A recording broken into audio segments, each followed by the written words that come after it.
Okay mga idol,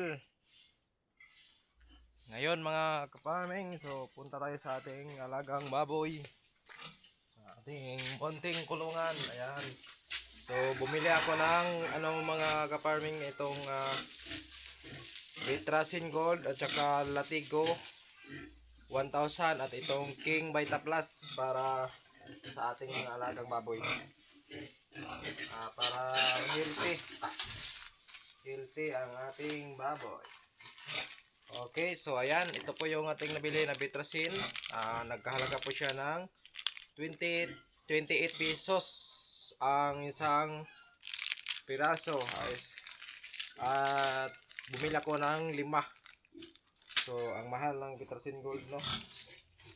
Ito naman ating Latigo 1000. Para naman po sa kanilang mga wati. Baka mayroon pong mga bulati yung kanilang mga tiyan. Kaya pupurgahin din natin sila ng Latigo 150 1000. Ito naman ang ating pinakarabis para mabilis lumaki at mabigat ating lagang baboy. Pwede ito sa mga manok at saka mga baka, kambing, ayan, mga aso ninyo, mga pato. Ayan, King's Vita Plus. So kung gusto nyo mag-order ng King's Vita Plus, pwede ko pong ilagay dyan. Pwede kayo makabili nito sa online at pwede din dyan sa tindahan. Okay, so kung gusto nyo ma-order sa online, pwede kong ilagay dyan ang link para ma-direct na po kayo sa supplier nitong King's Vita Plus. Yan. So dito nagkakahalaga po siya ng 90 pesos. No, dito sa amin 90 pesos po siya ang King's Vita Plus. Bumili din ako ng 5. So 5 Latigo 1000 at saka 5 Vitrasin na Gold. So ito naman ang ipapakita ko na sa inyo ang aking munting kulungan mga kaparming. Ayan. So maliit lang ito kasi kakasimula pa lang natin. Yan po. So ito yung ating tatlong palakihin. Ayan.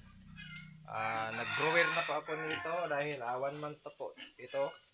1 month at saka 1 month at nasa 9 days. Ayan, 1 month at saka 9 days. Kaya nag-grower na po ako dito.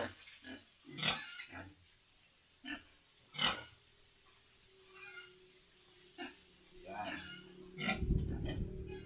At ito naman ang aking kaming inahing baboy. Ayan po mga kaparm. Mga nasa 1 kilos plus na yan mga kaparming. Malaki po yan. Gawin kong inahing baboy. Ayan po.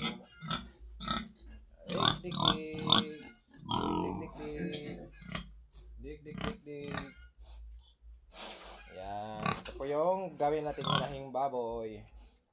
Kasi di malaga po ito kasi 6 months pa lang po ito ngayong May 19. Mag 6 months siya. Ito naman ang ating 4 na palakihin din. Ayan o. Diba? Yan po mga kaparm. So nagsisimula pa lang ako dito sa pagbababoy mga kaparm. Kaya hindi ko pa masyado kabisado or alam yung alaga ng baboy, pero na-base ko lang ito sa mga research din, kaya nag-try din ako ng gumamit ng King's Vita Plus. Baka sakali nga. At saka may injection din pala tayo mga kaparming, no? Meron tayong pang injection itong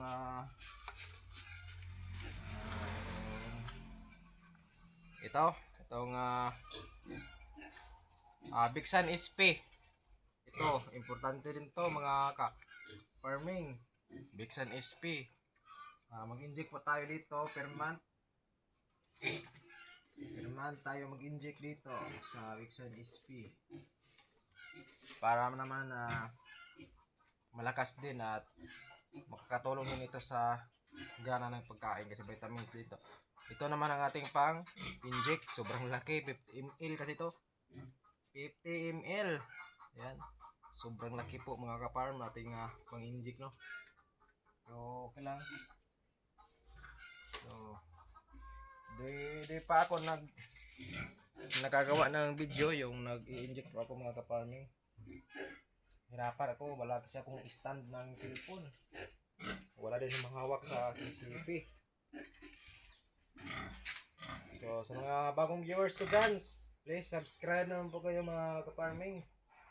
Ating para maturuan ko rin kayo paano simula dito sa pagbababoy at maturo ko rin sa inyo kung paano kumita, no, dito sa pagbababoy.